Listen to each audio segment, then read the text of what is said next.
Hi, seventh graders. I am Mrs. Kelm, and I am so excited that you get to join me this year full time in the Quest English 7 classroom. I am starting my 21st year of teaching middle schoolers, and I am so excited to begin the year. This will be my fourth year here at BCMS. This will be my fourth year teaching Quest, so I'm excited for that.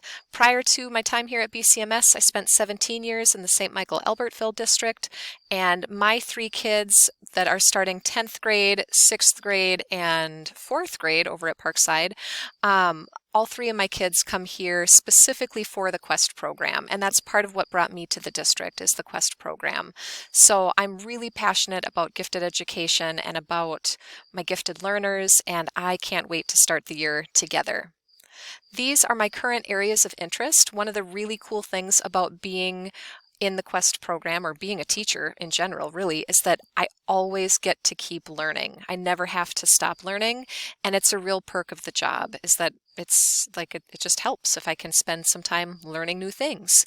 These are my current areas of interest that I'm pretty passionate about, and part of this is because my own children have got some of the stuff that you see here on the screen, and then part of it is also because my students have some of the things that you see here on the screen.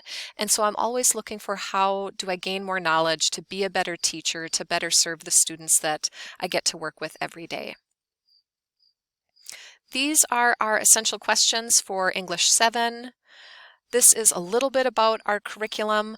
One of the things I've spent some time thinking about is what texts would I like to use with the Quest class, and I really think that there's some importance and value in having similar, but not the same, texts to what the regular mainstream kids are experiencing. So the mainstream English 7 kids will read The Outsiders.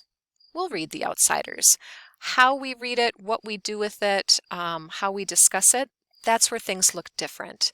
And you'll see that too with texts like A Christmas Carol, that the other kids may be reading that text in English 7, but how we approach it is going to look a little bit different. Plus, we'll have a number of other texts that we'll sprinkle in throughout the school year. We will continue to compete in National History Day, so if you had a chance last year in Quest English 6 to be a historian with me and do some research, we're going to do that all over again with a new theme this year, which is turning points in history. So get ready. That'll start in probably October, November, and that'll take a couple of months for us to work through that inquiry process. This is the grading breakdown for Quest English 7. You'll see that 90% of our grade comes from summative assessments, 10% comes from the daily work. And so you can see the breakdown of the grades there. All of the grades can be found over in Infinite Campus, or the campus portal, or the portal, depending on what you call it. Families can sign up for portal access, but really I would encourage you as 7th graders to take charge of your learning and really be responsible for keeping an eye on how are you doing in your classes and getting help during win time if you're needing that, or stretching yourself if you need that stretch for additional learning. I should have already sent you a code for joining our Google Classroom, so please feel free to sign into Google Classroom sometime soon and go ahead and click join.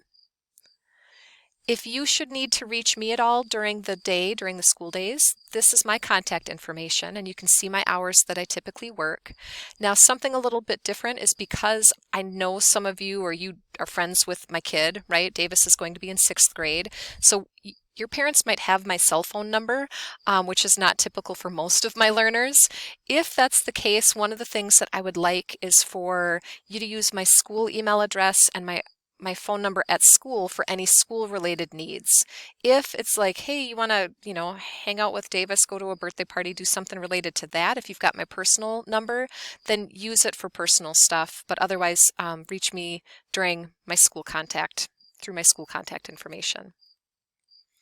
At Open House, you'll have a chance to ask me some questions. We're going to be running a mock schedule at Open House Night, and you can see that it is a short time period that we get together, just 7 minutes. So instead of sharing all this info that I just gave to you in this video, I'm going to spend that time instead asking for information from you.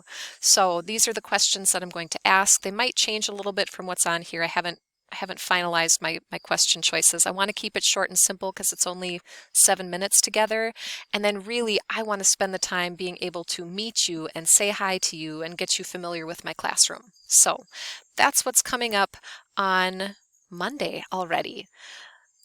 I'll have a copy of the map of the school if you should want or need one of those. I know they'll have them up front at the main office too if you need to navigate your way through the building. I am over here on the corner by room 600. That's my room right by the cafeteria by the mall. And so that's where you can find me on Monday at open house. I will see you soon. Take care.